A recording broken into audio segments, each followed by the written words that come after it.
am Vinnie Tortorich, and folks, here we are again on the Friday show.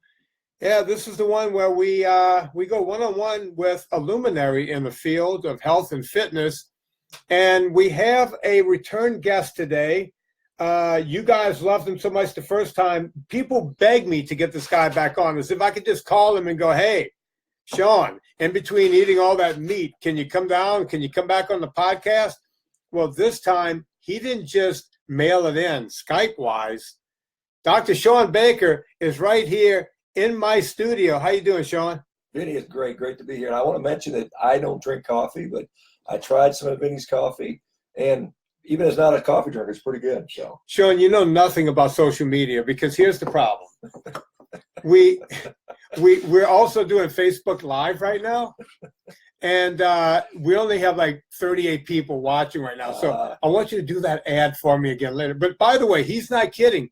He showed up and he said, I said, "John, I'm going to make some coffee. You want some?" He goes, "I've had coffee." What did you say, like 3 times in your life? Yeah, 3 times in my life. 3 times. This guy is so pure. 3 times in his life he's had coffee. And he goes, "You know what? It smells good. I want to try some of yours." And so he tried some. And what do you think? It's pretty decent, actually. I mean, it's better than I thought it would be. I haven't had it. Last time I tried coffee was about 15 years ago. So it's improved since then. Has it been that long? It's been that long. So, and you are married to or dating a French woman, right? That is correct. So by definition, she drinks coffee, right? I think she's about 30% by blood volume coffee. Yeah, and the rest is wine, right? Pretty much. Every time I go to France, they're like, "You want some wine? You want some bread?" And I'm like, "No, I'm good on both. I'm good. I'll wait till I get to Ireland and have some of their whiskey." So Shawn, we're back today. I've received so much mail, Vinnie at VinnieTortorich.com. I've received so much mail the last time you were on. Everything from, does he really only eat meat, to you guys are out there killing people with your meat, and you're ruining the ozone layer with your meat, and cows are farting. And so I hear everything. Do you get hate mail? What happens to you? Yeah, I do. It's almost entertaining. Some of it is. It's kind of, I'm looking for the most creative sort of death threats and craziest arguments. But yeah, it's very polarizing. If you say that humans were designed to eat meat like we've been doing for 3 million years plus, it annoys certain people. So it's kind of crazy how that works out. It is. And, we were talking when we were in the kitchen. I wish we had the tape rolling then. We were talking about the number of eggs I eat. And you said, "Oh, you smoke 3 packs today," right? Because that's one of the crazy things that the vegans are putting out there, that eggs, eating 1 egg, Dr. Michael Greger said, eating 1 egg a day is like smoking 5 cigarettes. Now, can we talk about that for a second? What say you on that subject? Yeah, I mean, it's preposterous, first of all. I mean, it's just bad science. It's basically, they show an association based on some epidemiology, and they don't count into the fact that the person that ate the egg probably already does smoke, and they already are more likely to drink, and are more likely to not wear their seatbelt, and all these things that we don't take into account. And so the fact that people that eat meat or eggs are more likely to have diseases does not even in any way take into account all that stuff. And so it's cherry-picked, awful epidemiology used to scare people, and what it's doing is hurting people, quite honestly. When you say it's cherry-picked data, how can they? So let's just take Greger at his word. He's a doctor. He's at a major hospital, and he's saying, "Hey, literally, eating 1 egg is 5 cigarettes." How can you even cherry-pick data to support that? That can't even be cherry-picked. Well, it's there's an epidemiology study that shows a population has a certain risk increase that might be equal to what a certain population has if they do some calculations to calculate the smoking risk, and they compare those two. But again, it doesn't count for all kinds of factors. There's no direct association. It's just, it's like, you're more likely to, get a sunburn from eating ice cream because you eat ice cream in the summer when it's hot. I mean, it's just a silly, bad associations. So let's take another association that the same doctor, Michael Greger. By the way, anyone who doesn't know this yet, Michael Greger is a vegan. and a vegan advocate. He looks emaciated. He looks anemic, if you ask me. But let's not judge. I don't want to judge someone, even though I just did. He also said, and I'm quoting, that eating eggs can cause type 2 diabetes. And I was wondering how he can even say that. And he then went on to say that a chicken egg is equal to a 70 on a glycemic scale. How say you? Again, it's just horrible epidemiology. I mean, and one of the things that I'm proving with what we're doing is those things don't cause that. There is, there's no direct evidence. Again, it's all this associational BS, and that's what a lot of the nutritional science, unfortunately, is very poor, and people pick, and use this data from these very poor studies and try to extrapolate that to support their cause. I mean, they are, they have a religious fervor. They have all kinds of conflicts of interest besides human health that they're trying to support with that. And again, it's just cherry-picked bad data that's hurting people. As a doctor, do you find that other doctors will, literally just take up for doctors just because they're doctors? Let me give you an example. When I had Dr. Robert Lustig, who I'm a big fan of on this show, as a matter of fact, his books, what's that book called? Fat Chance, is on the Vinnie Tortorich book club list. You guys can go right to VinnieTortorich.com and check that out. Dr. Lustig, I was asking him about Michael Greger, and he goes, well, he's a good doctor and the whole thing. And I said, well, did you realize that he said that? And I said, well, let me ask you, doctor, how much sugar is in an egg, a chicken egg? And he said, well, there's 0. And I said, what does it register on the glycemic scale? And he said, again, 0. And I said, okay, the guy you just, took up for says that it's a 70, and there was radio silence. Right? He couldn't answer that. He was like, and then he went, really? Yeah. He says that an egg is a 70. He's just out and out lying. So even when doctors try to give other doctors the the benefit of the benefit of the doubt, because there's honor amongst thieves in that profession. You're one of them. And you know what I'm talking about, right? A lot of times you'll ask a doctor for a second opinion, and they'll say, yeah, go see my buddy. They won't say he's my buddy, but go see my buddy who's going to give you the same opinion I'm giving you, because he's not going to go against me. That's what doctors do. And, what say you on that subject? Is there any of that goes on? Yeah, of course there is. I mean, sure. I mean, you try to put yourself in the position of the other person and think, well, what was he possibly thinking? You kind of justify it, but you don't have to agree with that opinion. But certainly I think there is some of kind of covering each other's behinds a little bit that goes on. There's no doubt about that. Look, I say all the time, doctors, people will always say, you hear, out here in LA, everybody knows, oh yeah, I got the guy. I know the guy. That's the LA. Where you live down in Newport. That's the, oh no, I know the best down where you are, the best plastic surgeon. I know where you can go get the best tit job, because that's what goes on down there, right? And, like everybody knows the best tit job guy, the best cardiologist, the best.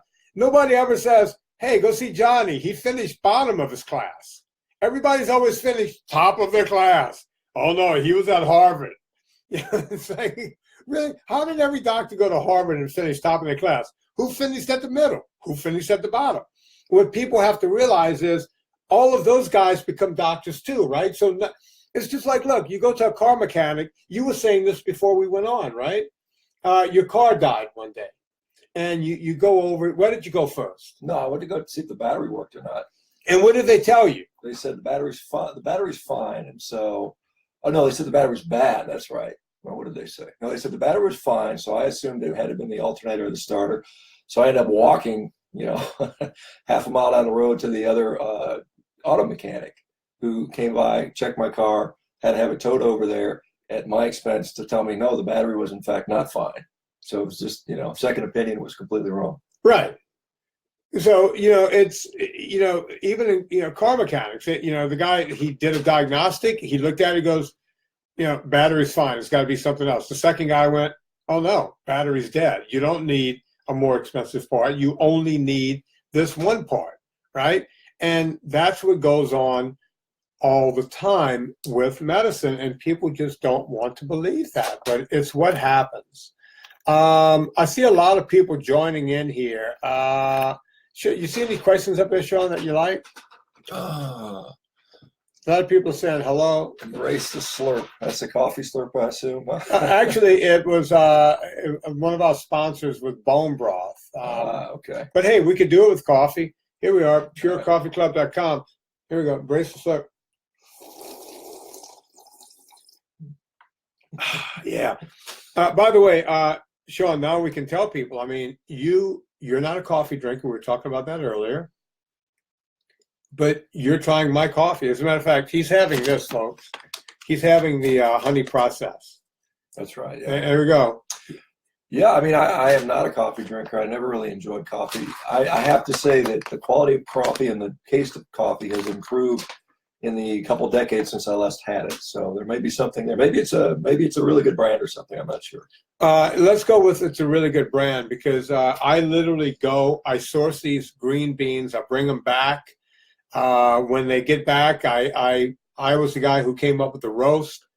You know, I've been into coffee my whole life. I'm a coffee nerd. And after I came up with the roast, then I had to find a roaster who can then duplicate my roast.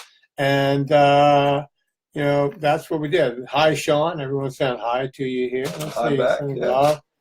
Yeah. Guys, can you read that? I'm too far away from it. Started no sugar, no grain, and I'm losing weight. Awesome. But I'm leaning towards eating primarily meat. There you go. Only occasionally throwing in avocado, broccoli, kale in my diet. Am I good on vitamins and minerals if I'm also throwing in one of Vinnie's vitamins a day? Yeah, I think you'd be well covered with that. That would be a very good combination. There's nothing wrong with that as long as you're doing well. That's a great strategy. Shawn, let's talk about that a little bit. Let's tell people what you've been doing for now. Is it a year? Are we up on a year yet? I passed the year mark on December 28th, and so now it's January 17 today, so a year and about 3 weeks.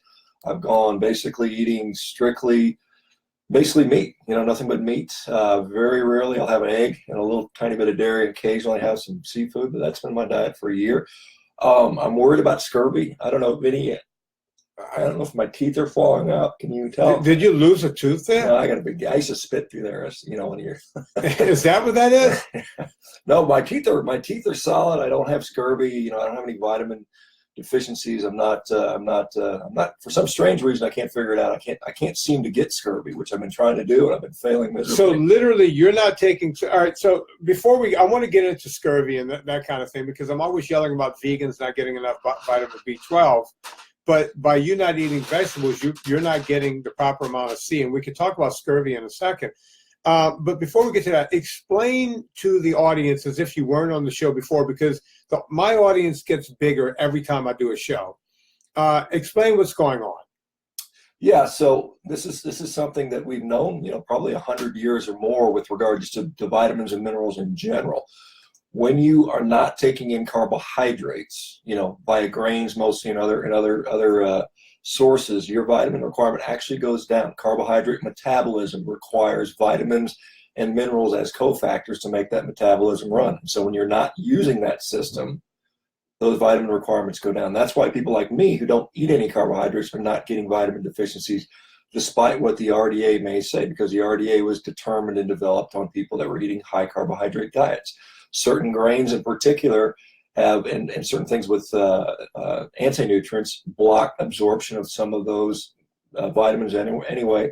They're more difficult for us to access. And so, right. Not only do you need less, but it's harder to extract the vitamins from some of the other sources we get to. So when you're in an all-meat diet, you have a very easily extractable source of vitamins and minerals, and your requirements are less than what they would be if you're eating a high-carb diet. So, in fact, you don't have scurvy. By the way, we had scurvy. Was it World War I or World War II where we had a big scurvy outbreak? I don't know. I'm not sure. I mean, anytime there's a stress and there's food shortages, that's something these vitamin deficiencies show up. So it could have been either time. Probably more likely World War I would be my guess. Yeah, it was. And the first time we put guys on submarines and did this and that, and we had guys in our Navy, out on boats for long periods. They developed scurvy from a bad diet, from not getting enough vitamin C and so on and so forth. So that happened. Are you going to need more water at some point? No, maybe a little while. That's okay. Because if Serena comes in, honey, Serena. Yeah, let me just touch on that, because the one thing people have always associated scurvy with was these British soldiers or sailors, which we call limeys, and they found that by giving them fresh limes, it would prevent scurvy. Well, what their diet was something called hardtack, which is kind of like dry bread, and then they also had dried meat. And so we know that if you eat dried meat, then you lose some of the vitamin C that's actually in fresh meat. Animals make their own scurvy, and so therefore animals contain vitamin C. They make vitamin C that contain vitamin C. So as long as you're eating fresh meat, and it doesn't have to be like you just kill the animal with your teeth, it's just stuff you buy in the supermarket that's not been dried out, you will be avoiding scurvy. Cool. So, there you go. You're not doing anything to supplement. Now, you see, I also live in dietary ketosis, like Dr. Baker here. And I don't feel like anyone or everyone should be in dietary ketosis. If you're just doing no sugars, no grains, and you're having enough vegetables, you won't be in dietary ketosis, and that's great. That's where I like to see everyone. But I'm a cancer guy. I had leukemia and the whole thing, and I just don't want it to come back. And I made a conscious effort to live in dietary ketosis, but I also take my own medicine. I take my own Pure Vitamin Club vitamins, and that's why I created them, because I live in ketosis, and even people today who don't live in ketosis, it's good to have it. As a matter of fact, Shawn, you are the first person. I had this new poster made behind us to make me look more professional, and you're the first. This is the first time we use it today. Well, your professionalism just went down by having me next to you. No, I have the perfect model to show it. And every time I do my videos now for Pure Vitamin Club or Pure Coffee Club or any of the stuff I do at VinnieTortorich.com, I'm going to put that stupid thing behind me, because the problem we were having is when we shoot in my dining area in a little breakfast nook, we had this glass, the window behind. So you can see the cameraman in the window, or you can see the lights that we were trying to shine on and make me look pretty and everything. And that was always in the shot. And I was like, we need to put something up behind that. And one night I was watching the news, and they were showing some woman on the red carpet. And she's walking the red carpet, and it's like, oh, here's so-and-so on the red carpet. Here's Kardashian. Oh, and I see behind, there's all these brands. And I went, wait, I could do that, because I have a few brands now. I have, as you can see, Pure Coffee Club is right behind your head, Pure Vitamin Club. I got my book, VinnieTortorich.com, the website. I look like a real thing. Who knew? I can look like something. Anyway, that's how that goes.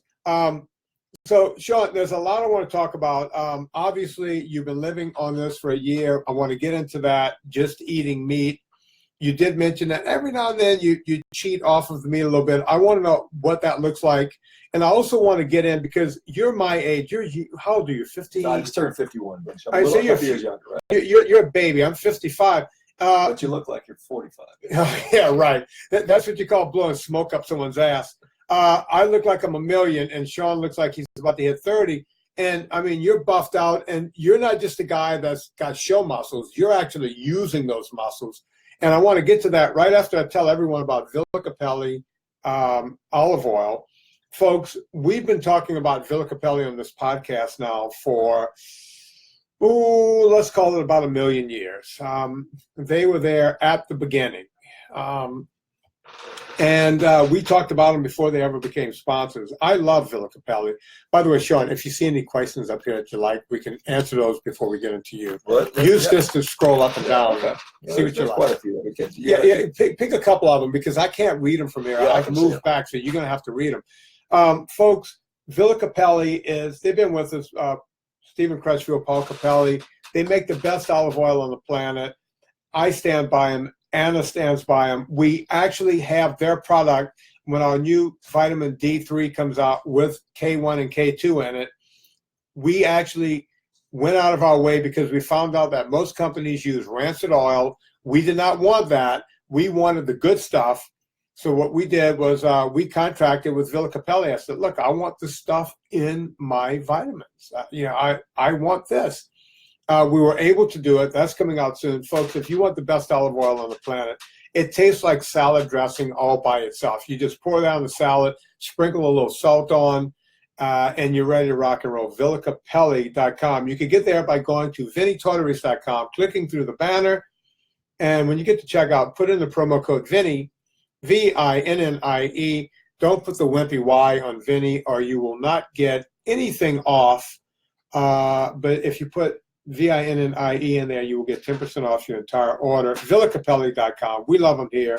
You will love them there. Shawn, before we get to you and how great you are, you see anything up there you like? Yeah, there's a couple neat questions. There's Jennifer Esposito Lumen. Thank you, Shawn. Big fan. Now I don't feel about not eating my veggies. I have IBS, and veggies don't agree with me. Yeah, I think that's the thing. I don't recommend that the whole world goes all meat like I do, but I think there's some people that they find that fiber in particular messes up their digestion, and those people should at least experiment with that. And so there's a lot of people that tell me that. So I think that's fine. It's you don't feel like you have to eat them because your grandmother said so. The data is not compelling that we have to have that. Some people like them and enjoy them. They feel better with them. Then by all means do that. But there's no human requirement for, we don't have a human requirement for carbohydrates, and the same thing, we don't have a human requirement for some of these other things. Explain that a little more, because we always talk about, the big three, the three big macros, carbohydrates, proteins, and fats. Can you go through and give your version of how all three work in the system and why you say we don't even need the carbohydrate? Because that's something a lot of people will say, I read something today from Bob Harper, the guy who almost died of a heart attack by telling people to eat grains. Sure. There was a phrase from his book that came out that said, anyone who thinks they can live without carbohydrates, that's a complete fallacy. What say you on the three macros? Well, I mean, first of all, I'll respond to saying that obviously me sitting here is a complete fallacy, having done this for over a year, and I'm still doing fine. But we need glucose in our system, and it's very important. It's important that it's well regulated. The nice thing about our bodies is, guess what? We can make our own glucose. It's through a process called gluconeogenesis. So you can turn fats and proteins that you ingest into glucose. And when people do that, I'm aware of the population that does that, eating basically zero carbohydrates, they regulate their glucose extremely well. And so our brain, which requires some glucose, still gets it. You still make some. I have glucose in my blood vessels right now, so you don't need carbohydrates to get that stuff. The other thing that people talk about is a necessity for fiber. Again, that's not a necessity. There's reasons where it will be helpful, but it's context dependent. It depends on what your overall diet is. And so that's another myth, that it's absolutely essential, because it's not. It can be helpful depending on what the rest of your diet looks like, though. Before you go on, I want to add to that, because I hear that all the time. People say, well, if you're not eating sugar, and my sugars are usually somewhere between 0 and 25 grams a day. On a big day, they might hit 40 grams, right? But I just generally, and people go, there's no way you can operate. I see these bro science guys, these Bob Harpers of the world out there going, it's impossible to do that. Well, right in front of this curtain, I have a paddle erg, which when you're on that thing, you burn a lot of energy. Okay, today alone, I was in that thing for an hour and 15 minutes. I got off of that thing and got on my spinner, which is right behind this curtain. Don't pay attention to what's behind the curtain. And I spent an hour on that. So 2 hours and 15 minutes. I didn't drink anything but water from this jug. The jug is still sitting here. I drank water from this jug. I did have, I had 2 eggs with a third yolk about an hour before I started that routine, and simply, was able to kick ass on both of those devices and put out a lot of energy. And ipso facto, I haven't had anything to eat since. I'm lying. I'm sorry. I had a piece of cheese. I had a chunk of cheese about an hour ago. I totally forgot about that. And there is some heavy whipping cream in this cup of coffee. Those are the only discernible calories, and both of them are basically fat calories. I guess you can say there was some carbohydrates and some protein in the cheese, but it was a very high fat cheese. But nothing close to when you hear these people talking about, oh no, you got a carbo load. You got a carbo load. Where's my carbo load? I was out in the ocean yesterday in that sea kayak for 2.5 hours. No carbos, no carbo loading. What say you on the subject? Well, I mean, it's there's theory and then there's what actually happens in real life. And I think what's happening in real life we can see every day. I mean, I'm the same way. I do all kinds of athletic stuff at a really high level without any carbohydrates at all, and often fasted too. So I think, our body can adapt, long term to what we give it. We are very capable of refilling our glycogen stores without taking exogenous carbohydrate. We get very efficient at burning fat for fuel up to higher and higher levels of intensity, and then you still have glycogen that you can tap into, that you can use at the highest intensity. And that's what I've seen over and over again. I mean, I broke Concept 2 rowing world records, something like 19 times this year, Vinnie, without any carbohydrates. And so that's, extremely high level of output. It's people tell you can't do intense exercise. I was up with the the Bell brothers up in Sacramento Monday, and I did a workout with the guys that were 25 that couldn't keep up with me, and that's again without any carbohydrate. Shawn, let's talk about those records, because you again, 51 years old. I've watched videos, folks. If you ever want to be impressed with a human being, go on to YouTube. Shawn, where can they see those videos of you? There's some on YouTube. There's right now my Instagram, Shawn SHAWN Baker BAKER 1967. I'll put up some of the recent stuff I do, pretty regularly there. A couple times a week I'll throw up a workout video that has, that's where I'm at today. You can see what I'm doing at 50.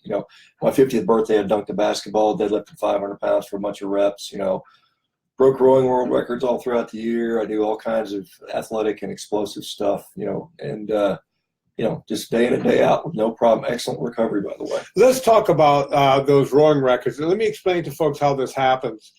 Concept 2, the company that puts out what I think is the best rower in the world, and I think most people would agree. If you go to England, where rowing is a big thing, and you're there in the Thames, and you see all the, they don't just row up and down the Thames. There's all these gyms where the teams row in unison, and they're there, and there's 40 rowers in a row, and you see all these athletes. Every one of those is a Concept 2 rower. And those things are calibrated so that each one of them is exactly like every other one, right, Shawn?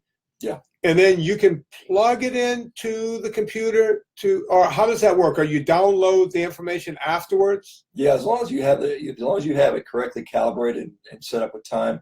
What happens if you go into the memory, it'll give you a 16-digit confirmation code, and that'll tell you exactly.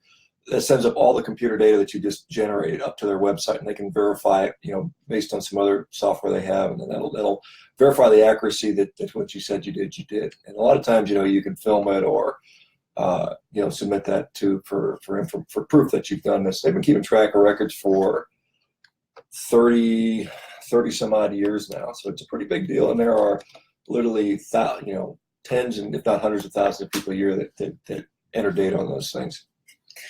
Yeah, and to get a record is not easy because you're literally competing with people from every corner of the world, right? So can you explain some of the records, the length of time you're pulling on that rower for, and what records you've broken? Yeah, so right now I have the world records and the U.S. records currently on the 500-meter row, which is about a minute. Well, my record's a minute 14. The 1 minute for distance, it's how far you can run 1 minute. So that was 415 meters, which is still the U.S. record. And then a 100-meter sprint, which is about a 13.4 second. And then I had one of the best 1,000-meter rows as well. I don't think it's a record, but it's like a second off the record. I'll probably break that this year when I get around to that. That's 2 minutes and 54 seconds. So those are all in a very anaerobic glycolytic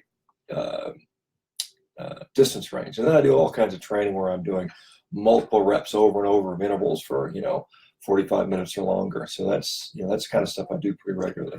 Let's talk about that part of your workout. Because I spend a lot of time doing a lot of distance, LSD as we call it, long slow distance. I've watched some of your deadlifts and some of the stuff you're doing. Obviously all of that plays into your rowing, because when I watch you row on your Concept 2, it looks like the machine is going to buckle. It looks like you're going to break the damn machine. So you do a lot of that training not on the rower, right? I mean, you're spending a lot of time yanking weight. Yeah, most of the work I do to support rowing is not on the rower. It's it's doing plyometrics, it's jumping, it's doing sprints, it's running sprints outside. It's a lot of Olympic style lifting. It's a lot of heavy. I got a 176-pound kettlebell. I can swing for 50 reps in a row, which is that's not easy. How heavy is it again? 176 pounds. And I can swing for 50 reps in a row, which is pretty hard. There's not many people who can do that. I mean, that's a tough one. And then I do all kinds of stuff with medicine balls, and I've got a little training system, Carnivore training systems that people kind of teach them how to do the same sort of stuff. But that's that's my work. Most of my work for rowing success is not on the rowing machine, surprisingly.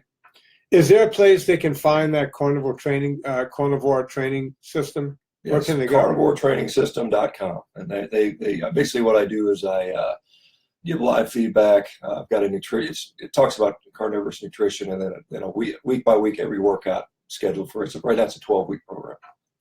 Shawn, looking at you, being in your presence, getting to know you a bit. When you see a guy like you, an athletic guy, you look like outside linebackers I played college ball with. It's almost impossible to remember that you do have a medical degree. You're an MD. You're a medical doctor.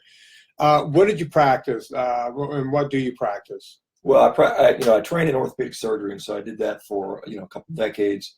Then I'm taking a break from that right now. I'll probably go back to that next year, it looks like. But yeah, that was my training. So, I spent a lot of time as a military guy. I did some trauma surgery when I was deployed out to Afghanistan. So we did some pretty crazy trauma stuff. But just a lot of musculoskeletal stuff. That's what orthopedics is about.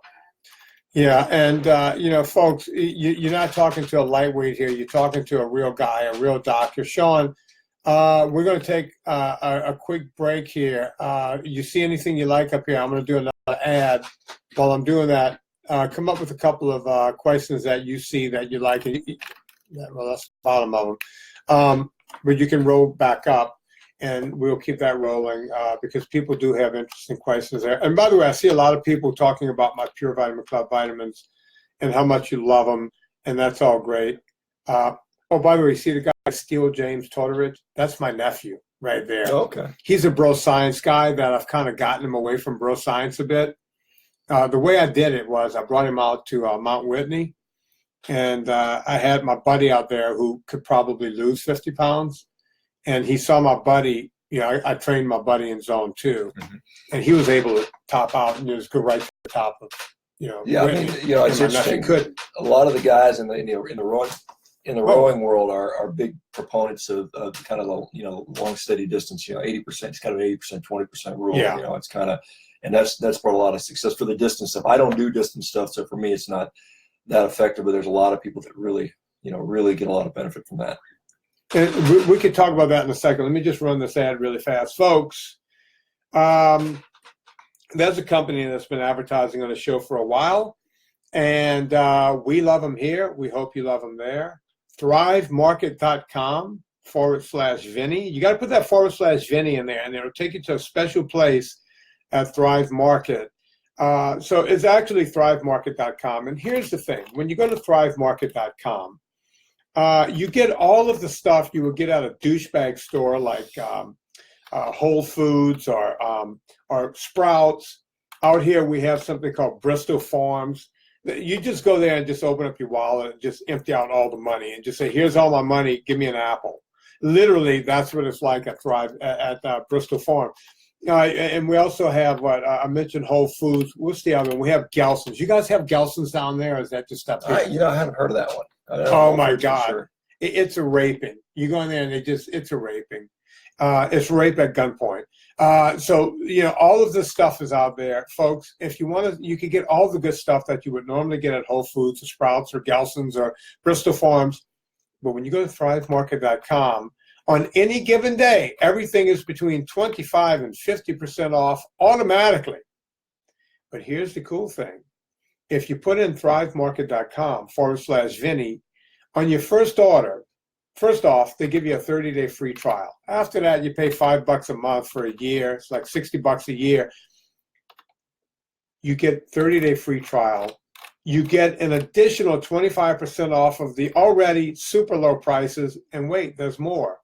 ThriveMarket.com will give a free membership to someone in need for everyone who signs up these people really care. They're doing an incredible job over there. ThriveMarket.com/Vinnie, Vinnie. Do not put the wimpy Y on Vinnie, and you will save, which can only be known as a shit ton of money. So go do that. ThriveMarket.com/Vinnie. Shawn, you see anything up there you like? You know, somebody said it made him want to eat a steak listening to us. I think that's a good thing, but you should eat a steak. A steak is actually good for you. It is actually. It's very good for you. Yeah. Let's see. There's somebody asking about, did I train at zone 2?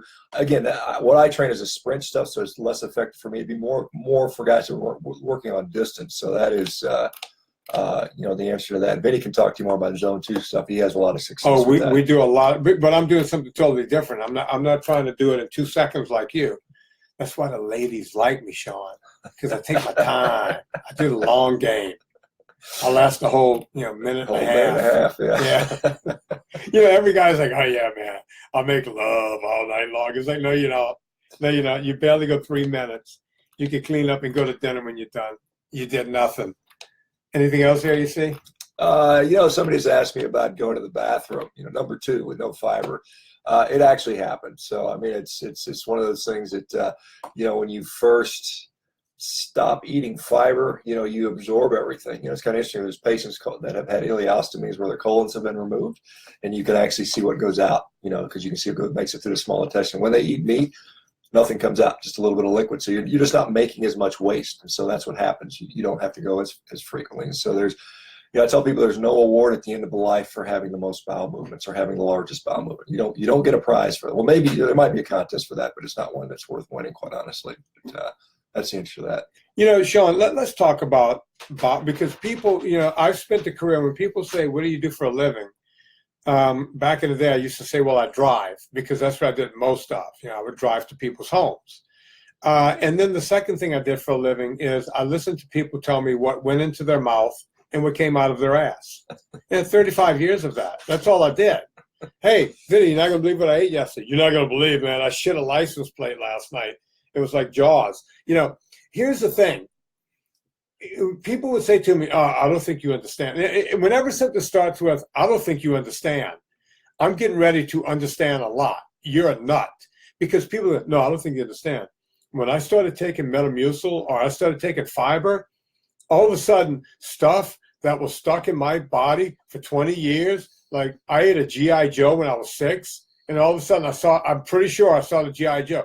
Did you see the G.I. Joe when you were 35? No. Okay. You didn't see it. You thought you saw it? Yeah, I think I saw the G.I. Joe.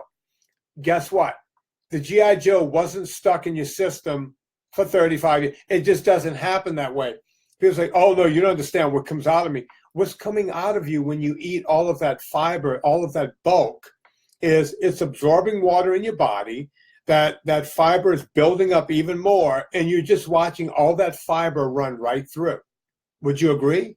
Yes, absolutely. We can't digest it. It's just all you're doing is running more stuff through your pipe. Some people think that's a good thing. I don't think the evidence that supports that is particularly strong. A lot of people, they don't tolerate it well. So, it's just, it's like you might as well eat sand. I mean, you can't absorb that either. So I shouldn't say that's not fair. Your bacteria in your guts can convert some of the fiber into fat, short-chain fatty acids. But you can skip that by eating them, eating the fat you need instead. So you don't really need to rely on that. And the other thing I tell people is, look, I'm the guy who walks around telling you not to eat bread. Why would you eat what they used to throw away from bread, which is what fiber, the psyllium husk. It's the part that they couldn't do anything with, and somehow they figured out how to get Americans to eat that too. Say, wait a minute, we're throwing away all this stuff? What can we do with this? So, hey, let's tell people they need it. That was the creation of the cereal industry. Surprisingly, they found this industrial waste product they couldn't figure out what to do with. They fortified it with some vitamins and they put some sugar on it, and now we eat it smilingly for breakfast. But it was waste product before. You ever notice that whenever you see a vitamin ad, or you look at a cereal ad, or you look at a cereal box, it always says 8 essential vitamins and iron, and you sit there and you go, who did the Sophie's Choice on this? How did that Sophie's Choice happen? Why didn't they there's 13 essential vitamins. Why did they stop at 8? If it was so important to have this vitamin and iron. Why are we stopping? What are we doing here, right? Well, it's the thing is because of the food itself has no nutrition, no real value of nutrition, so they have to fortify it. So the question is, why are we eating it in the first place? Why don't you eat food that actually has vitamins? Yeah, well, you're making too much sense. You see this one from Matt Hill. Best basic weight lifts for older guys, deadlifts and squats. Yeah, I mean, like I said, I think as an older athlete, you should, or an older person, you should strive to get stronger, and so those are fine. You have to have proper technique. It's someone that knows how to show you how to do it correctly. There's no reason, a strong back is a healthy back. Strong legs are healthy legs, and so you should strive for that. Those are good compound exercises. There's some people that don't do well with those, but if you can, you should certainly do them. Shawn, I think you can really tee off on that next question from Matt Donaldson. But while you're doing that, hand me your glass. I'll go get you more water, and you just fill time. And right. You see what I'm talking about? What's the best diet for high blood pressure? Right okay. there, Matt Donaldson. Okay. Answer that question for me, because that drives me nuts. Say, well, this guy's telling you what a great diet is, but now he's asking, is there a best diet? Something else? Yeah, you answer that. I don't know if there's a best diet, but I think there's some bad diets for it. And I think diets that promote inflammation, and I think there's some things, a lot of stuff that Vinnie promotes, so no sugar, no grain. You should probably add no vegetable oil to that. When I mean vegetable, I'm talking about seed oils like canola oil, safflower oil, sunflower oil, corn oil, all the things that are commonly stuck in our processed foods. Those things tend to be highly inflammatory.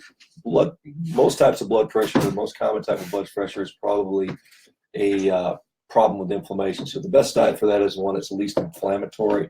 Certainly I'm seeing people that are pursuing a carnivorous diet. They generally really improve their blood pressure profile, but I'm sure Vinnie's probably seen a lot of people that have reversed their blood pressure just going no sugar, no grain. I can't, I never do medical talk because I'm not a doctor. I only play one on TV. But one of the things is I can, it's my own little tiny epidemiological study. We get thousands of emails at VinnieTortorich.com. Folks, you can write to me, Vinnie@VinnieTortorich.com. We go through every email eventually. I used to do them myself. Now Buzz helps me do that. And we can only go, and I need to get Buzz on this podcast one day so we could talk about all of the stuff he sees at the website, because you guys hear me talking about it and you're going, okay, this guy can say anything. He's, building himself up, but I'm not, because I'm not selling anything. I'm just telling you guys what the truth is. There's always a universal truth, right? And that's all I ever talk about. And the bottom line is I do the phone calls, the consults, and I do, I do all of the stuff, and I read the emails that come to me. And today I was just doing a Skype with a guy, Tommy. Hey, Tommy in the Philippines. He's a big fan. He's going to love hearing his name. And he basically, his whole phone call wasn't really to ask me anything. It was just to thank me. He goes, I want to thank you. It's like, man, you're thanking the wrong guy. I just suggested what you might do. You did it. And he said, he was mad. He said, for years, he's a teacher. He goes, I'm in class at 2:00. I'm yawning every day. I'm trying to hide my yawns from my class. And then I would have sleep apnea at night. And I went to every sleep specialist. And they kept having me try this drug and try that drug and try this technique and that technique.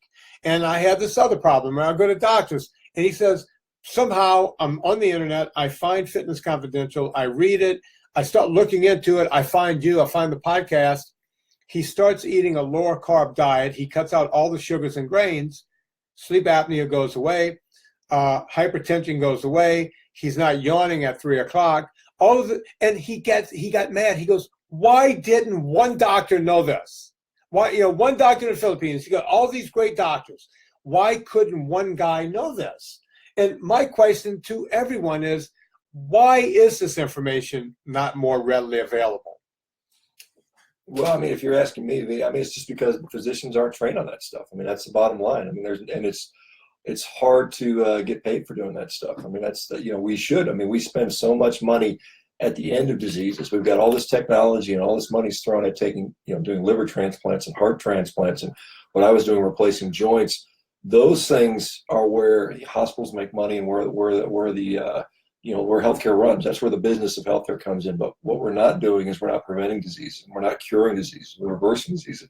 Most of the diseases, chronic diseases of modern society, are in large part dietary diseases. And until you fix the diet, like I used to tell people, if you replace somebody's knee who has underlying inflammation from their diet, it's like recarpeting your house while it's still on fire. You got to put the fire out first before you do anything else. And a lot of people, they go through a procedure and they still have the same issue going on. And so doctors aren't incentivized to do that.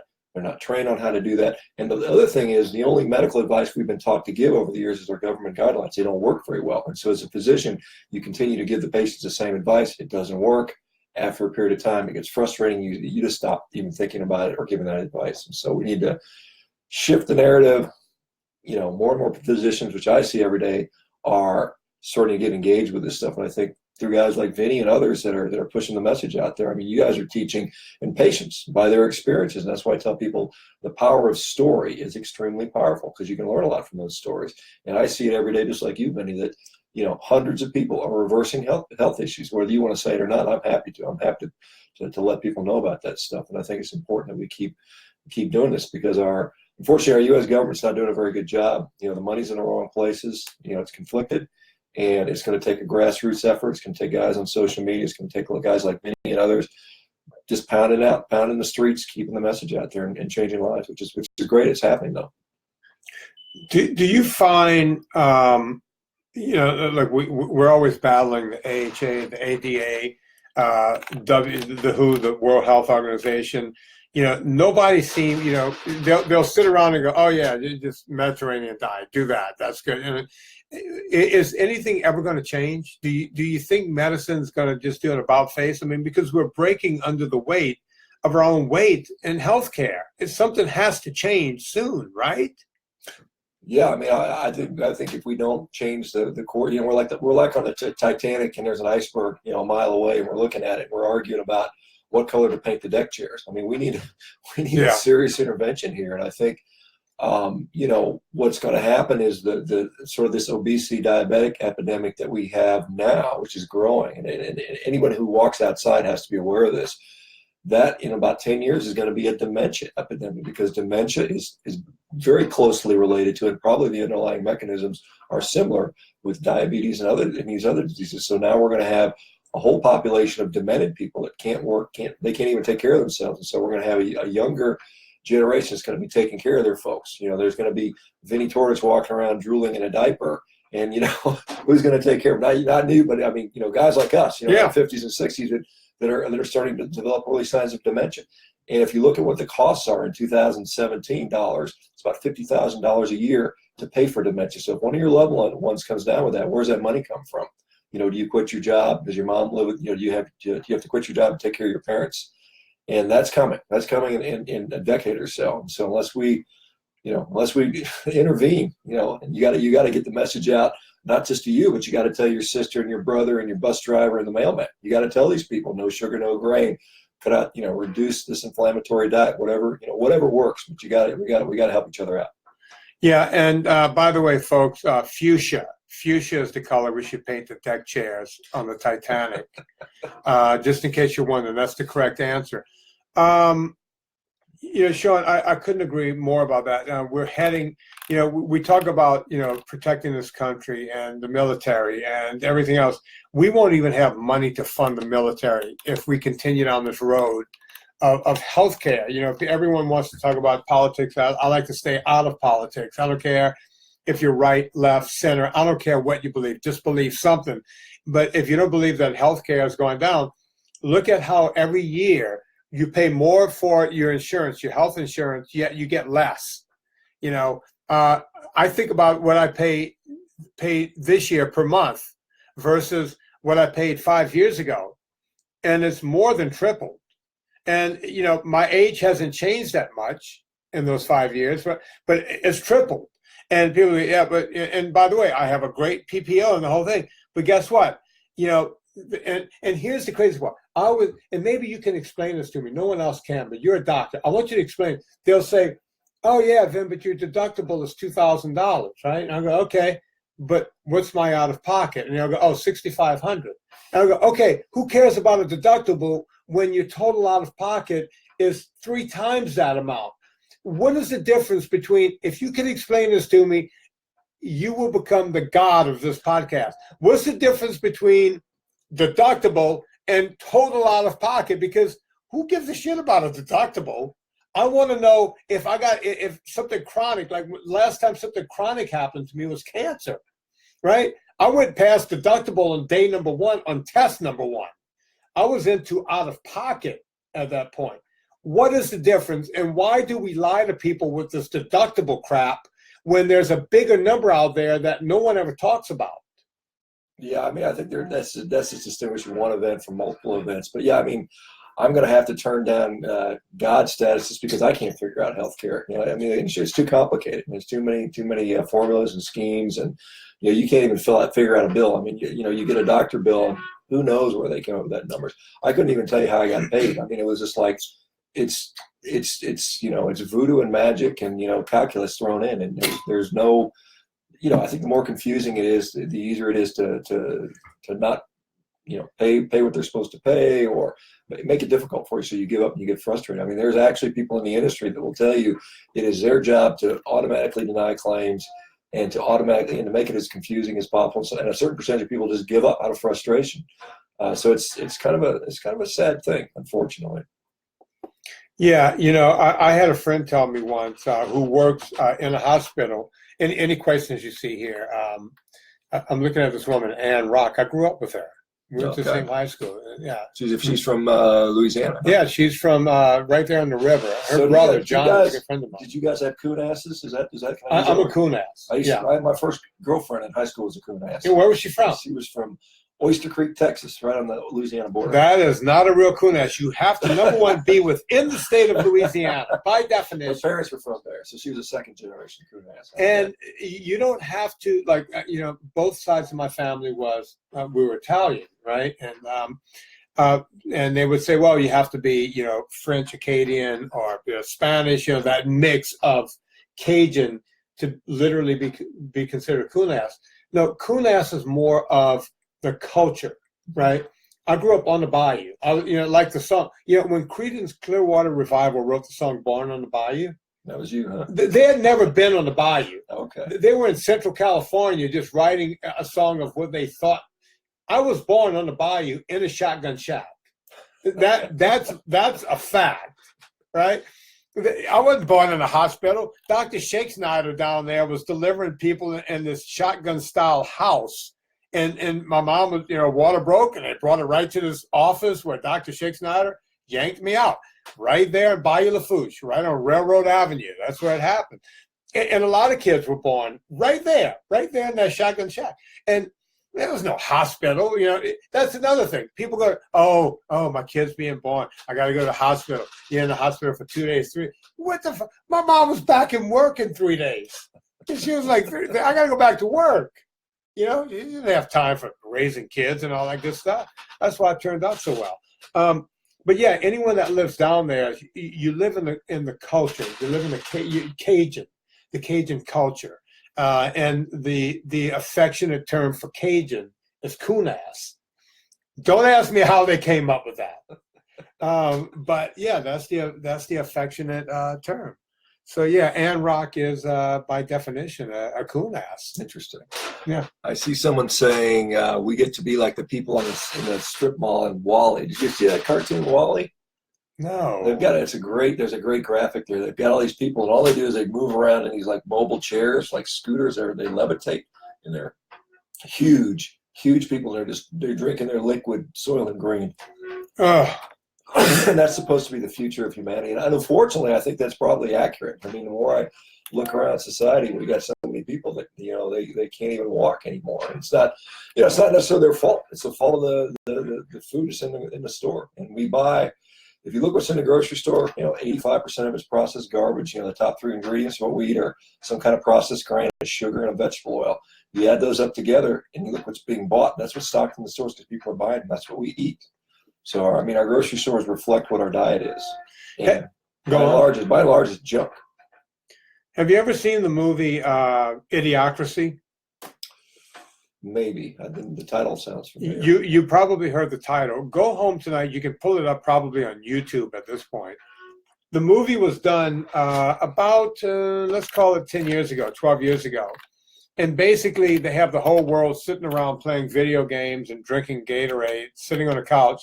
As a matter of fact, the one guy, he's got a lounge chair like a lazy boy that is also a toilet. So he can just sit there and keep eating and keep drinking his Gatorade and crapping while he's playing his video games. And, you know, the problem is that a movie was done 10 years ago and they were talking about the future like 100 years from now. And it's literally come through already. Yeah. We're already at idiocracy. It hasn't changed a whole lot. It's crazy. I like this question here. Vinnie, it's from Kai Street. I don't know if that's a name. You know, it's interesting. Kai, by the way, Kai means food in Maori. Did you know that? Food Street. Okay, I did not know that. Yeah, when I lived in New Zealand, I was playing rugby down there. Kai was their word for food. So in case you didn't know that. Tendon pain after weightlifting due to poor technique or too much weight.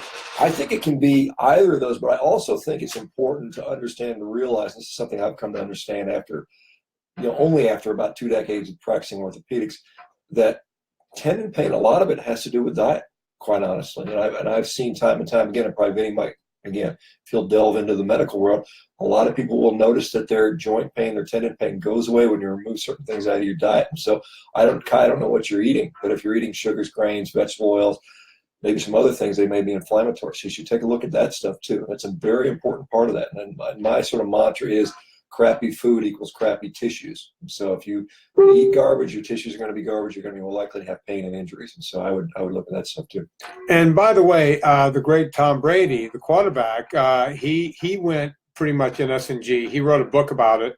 And, the crazy part is that he said he feels better now. I think he's 40 or getting close to 40. The guy's still quarterbacking his ass off. But he says he feels better now than when he was 25. He had more pain then than he does now. There's a woman here, Suzanne Barancini. She wrote a message. Suzanne is a big fan of what we do here. She's had a lot of great results with NSNG, with my book, getting her family on it and the whole thing. Suzanne is actually going to be helping me with my Instagram account, which is kind of anemic right now. So this is a good time for me to say this because we have a bunch of people here on the live broadcast. We also have the live broadcast going for the podcast. Folks, if you send your before and after photos with a little note that says you are allowed to use these for social media, then send them to, where is it? It's serenarunning@gmail.com. Serena Running, SERENA, running, RUNNING, @gmail.com. Yes, you will be sending it to my beloved Serena, and she and Suzanne are working together to kind of celebrate, because people have said to me for years, Shawn, I know you do a lot of stuff on Instagram. We went on and learned that I had 3 Instagram accounts, and I didn't set up any of them. Just like that Facebook group that has 20,000 people, I don't own that, But I had 3, and it turns out I did own one of those Instagram accounts. We're going to start populating. The reason I never wanted to do it is, I have buddies who do Instagram and the whole thing, and they're always putting up pictures of themselves swimming or running, and I'm like, who wants to see me doing it? I'm an old man. Nobody wants to see me doing anything, right? But I figured I can now use my Instagram to celebrate everyone else, right? Because we have hundreds right now of these photos of people before and after. And as a matter of fact, I started taking some of them with me every week to the every other week to the Adam Carolla show and putting them up there and saying, look at this guy. Look where he started. Look at this woman. Look where she started. Look where they are now, right? And I want that to continue on. So folks, please send them serenarunning@gmail.com, and Suzanne Barancini. Do I say her name correctly? Barancini, right? She's down there where you are. Yeah, you guys live in the same area. Oh, she's in Southern California then. Okay. Yeah, she's down there. Big fan. And I've never met her. I'm going to meet her one day. Her daughter lives here in Beverly Hills, so I'm going to obviously I'm going to meet her at some point.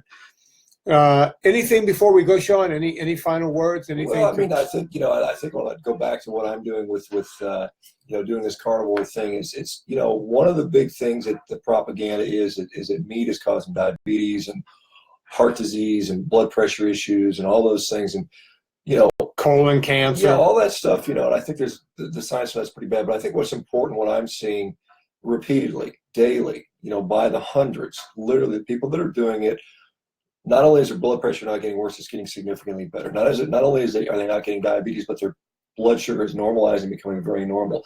Not only is it not inflammatory, but we're seeing people drastically reduce lab markers like C-reactive protein.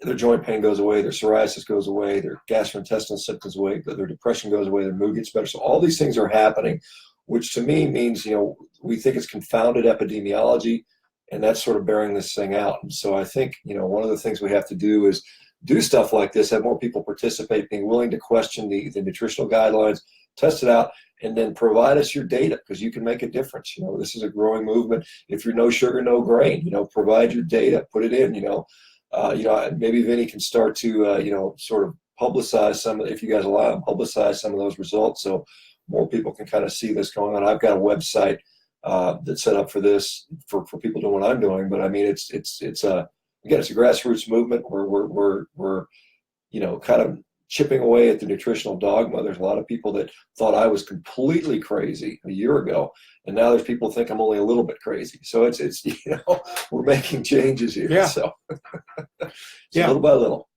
And Shawn, tell them, you have like over 350 people or so now that's doing the Just Eat Meat thing, right? No, we've got more than that. We've got thousands. I've got the Facebook group. I started a Facebook group called World Carnivore Month.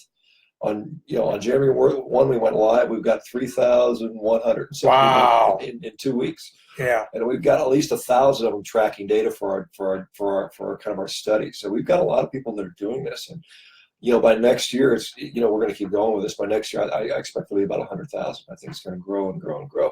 And it's not like I'm saying that everybody in the whole world needs to be a carnivore and eat that way the rest of their life, but it is a very good way to sort out medical issues. If you can't figure out what food is messing you up, cut it all out, do that for a while, and then you can kind of later put that stuff back in, and then you might find a happy medium. But that's a real effective and efficient way to sort out these issues. Folks, you heard it there. That's Dr. Shawn Baker. Shawn, by the way, folks, go check out everything he's doing, because I'm here with the guy in the flesh. He looks amazing. He doesn't look like he's 51 years old. He doesn't even look like he's 40 years old. He's the real deal. So go check him out. Dr. Shawn Baker, thanks for coming on. Folks, if you like what's going on here, it costs what can only be considered a shit ton of money to keep this podcast rolling. And I appreciate you guys coming on and paying attention. But we ask you guys, if you go shopping at Amazon, before you do that, go to VinnieTortorich.com first. Click through the Amazon banner, bookmark it. Use it every time. It puts coal on the fire, gets our train down the track. And the last thing I will tell you guys, to the people who are on the video, the live video right now, whenever this goes off in a few minutes, please go back and go to the same place and share it. It's the only way people will find out about Dr. Shawn Baker. They'll find out about me and what we're doing here. Share it. So it will, it takes a few minutes for it to render, and then the video is there for anyone to see. I want to see 50 shares in this one. Usually I see about 30, 35 shares. Let's get this one up to 50 shares. 50 shares. Folks, on behalf of Dr. Shawn Baker, my name is Vinnie Tortorich. Put life into living and do it with enthusiasm. All right, so Shawn, we are still on this. So now let's thank these people for good. Folks, we cut the podcast off, so that's over with. But thank you guys. I know, look, we sprung this on you guys. We had, I think at the top of this, we had maybe 85, 90 people show up. I see a lot of questions we didn't get to. Is there any one or two questions you want to get to before we go?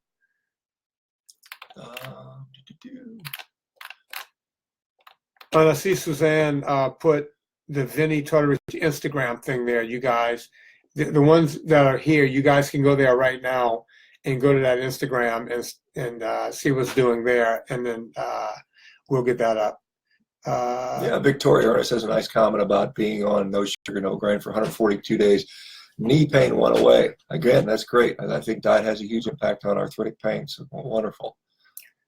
And I see a lot of my old friends. Debbie Pelche Rock is here. Thank you guys for coming on. Dave Dolak. Dave, I owe you a phone call. I saw your email earlier.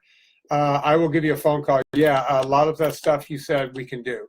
By the way, Dave Dolak is actually doing that 100-mile Bayou paddle with me.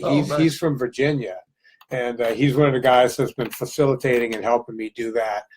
So, folks, we're going to cut it off here. Thank you guys for showing up. On behalf of Dr. Shawn Baker, you guys also put life into living, do it with enthusiasm, and look for me next Sunday. I may do another one of these. Thanks. Thank you.